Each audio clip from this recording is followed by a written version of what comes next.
Hello and welcome to another post-game edition of the Silver Bulletin. I'm James King, the LTV Sports Director. I have here our sports editors, Colin Haas-Hill and Edward Sutland. Ed, it was JT's senior day. It ended up being a blowout victory for Ohio State. In his final game, he threw his 100th touchdown pass. What does JT Barrett mean to this team? I mean, I think that JT obviously means an incredible amount to this team.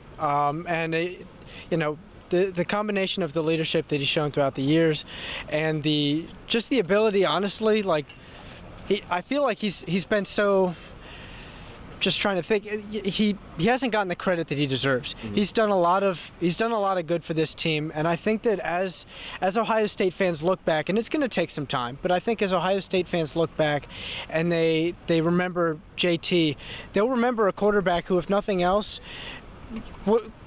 put up some big numbers for him. Yeah. Like he carried the team at times.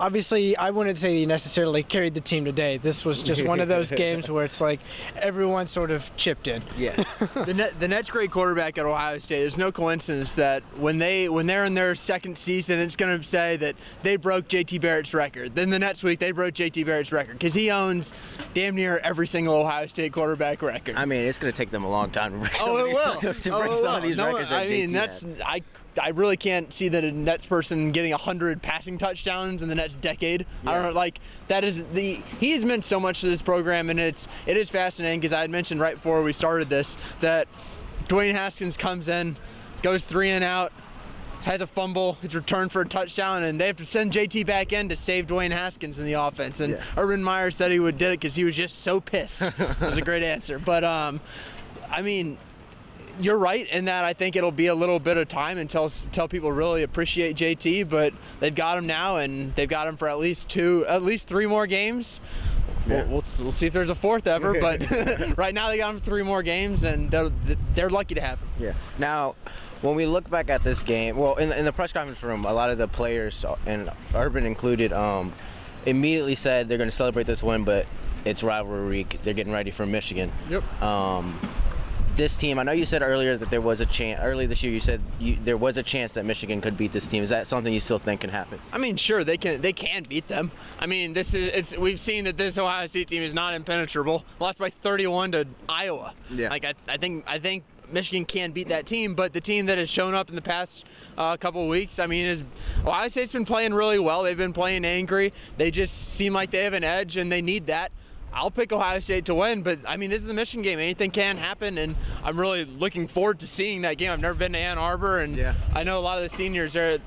I mean, when they introduced all the seniors on senior day, they said, and this senior class has won all 4 Michigan games. Well, that's your seniors really want that to happen, and really want that to continue to happen, and I think that they've won 6 in a row. Mm-hmm. 7 in a row is a tough task, but they're definitely the favorites. Yeah, and then in this game with the win, Ohio State also did clinch the Big Ten East title. So they're headed to Indianapolis in a few weeks to take on Wisconsin. This team said that their goal beginning the season was to win the Big Ten East, and then was to go to the Big Ten Championship and win that. Is that something that you can see happening? Yeah, absolutely. I mean, so they're going to open up as the Vegas favorites to win the Big Ten. And based on everything that I've seen from Ohio State, they absolutely have what it takes to beat Wisconsin. You know, when Ohio State is playing well, I think they can hang with any team. Mm-hmm. The question really is going to come down to which Ohio State team is it? Is it going to be the one where JT throws 4 interceptions and Wisconsin manages to turn 1 or more of those interceptions into 7 points? Or is it going to be the team that just continuously runs the ball very effectively, does a lot of screen passes very well, and just, you know, extends the field sort of throughout the game? Mm-hmm. And I think that really, yes. So, and to sum it all up, yes, Ohio State can absolutely beat Wisconsin. And if I had to pick today, I would say that I think Ohio State will beat Wisconsin. Now, Mike Weber broke another run today. Oh, we're going back to the Illinois game. I almost forget. Exactly. Played on this field exactly. today. Yeah. Mike Weber did break another run, and I don't know if I want to say this or not, but he's looking like he can be a feature back again. Just because of his breakaway speed. He seems a lot faster this year than he was last year.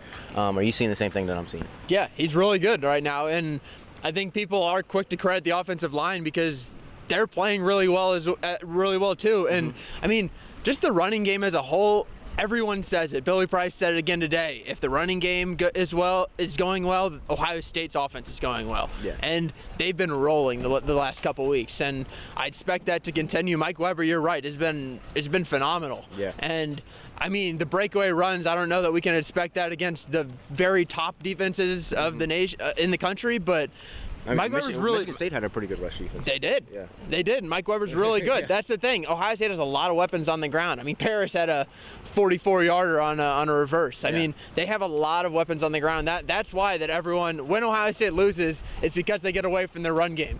This is a good time at the very end of the season, right when everything is peaking, to run the ball more times than they've rushed it the entire season today. I mean, that had something to do with the fact that it was raining more than anything I've ever seen before, but it was fun on the field. I bet it was. Tell me more.